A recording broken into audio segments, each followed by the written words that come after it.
সারাদিন গাধার মতন খাটে, সেই সংসারটা হলো আমার সংসার। কারণ আমার সংসারে আমি গাধার মতন খাটলে কোনো সমস্যা নেই। আমার সংসারে খাটতেছি। ওই সংসারে যদি একটু ভুল হয়ে যায়, পান থেকে চুন খসে, তখন হয়ে যায় শাশুড়ি মার সংসার। তখন আর বউমার সংসার না, তখন শাশুড়ি মার সংসার হয়ে যায়। আসসালামু আলাইকুম। আমার প্রিয় ভাই বোনেরা সবাই কেমন আছো? আলহামদুলিল্লাহ আমি অনেক অনেক ভালো আছি। এই তো দুপুরে রান্নাবান্না করার জন্য আমার এই সেই ছোট্ট ভাঙা রান্নাঘরে চলে আসছি। আর আমার এক আপু কি ভাইয়া আমি জানি না।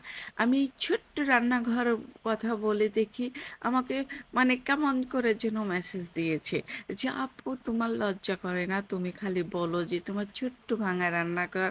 তো এটা তো সত্য কথা যে আমার ছোট্ট রান্নাঘর, ভাঙা রান্নাঘর এটা বলতে আমার লজ্জা কিসের?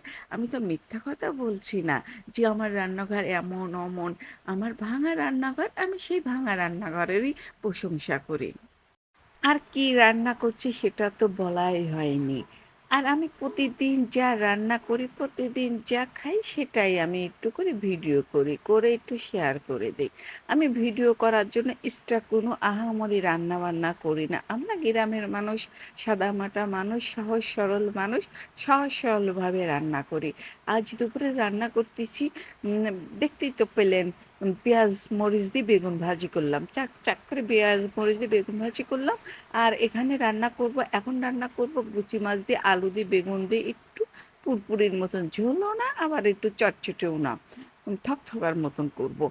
আর করব একটু পেঁপো ভাজি।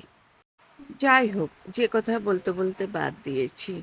দেখুন শ্বশুর বাড়িতে সারাদিন কাজ করলে কারুর মন পাওয়া যায় না। সারাদিন যদি গাধার মতন খাটি, সেটা হচ্ছে নিজের সংসারে খাটা। সব চাচিরা, বুড়া, মারা এসে বলবে, "এটা তোমার নিজের সংসার, করতেই হবে। তোমার সংসারের কাজ কে করবে? তোমাকেই তো করতে হবে, তাই না?" সেই যদি একটু সংসারে একটু ভুল হয়, চুন থেকে পান খসে, তখনই ওই মা, চাচি, নানি, দাদিরা কোথায় থেকে উড়ে এসে জুড়ে বসে কত কথাই যে শোনাবে। তখন আর আমার সংসার হয় না, তখন হয়ে যায় শাশুড়ির সংসার। শাশুড়ি মা কত কষ্ট করেই না এই সংসার করেছে, তিল তিল করে গড়ে তুলেছে এই সংসারটা। আমার শাশুড়ি মা কতই কষ্ট করেছে, খেয়ে না খেয়ে এই সংসারটা গড়ে তুলেছে। আর বৌমারা এসে এই সংসারটা ধ্বংস করে দিচ্ছে, তাই না শাশুড়ি মা? বেশ কয়েকদিন হচ্ছে আমাদের এখানে বৃষ্টি হচ্ছে। আর বৃষ্টির কারণে ভয়েস দিতেও কেমন যেন হচ্ছে, কেমন যেন শব্দ হচ্ছে। আপু ভাইয়ারা একটু কষ্ট করে ভিডিওটা একটু দেখে নিবেন, শুনে নিবেন। তো আমার রান্নাবান্না শেষ হয়ে গেছে। এখন গোসল করব, নামাজ পড়ব আর সবাই একসঙ্গে খাওয়া-দাওয়া করব। সবাই ভালো থাকবেন। আল্লাহ হাফেজ।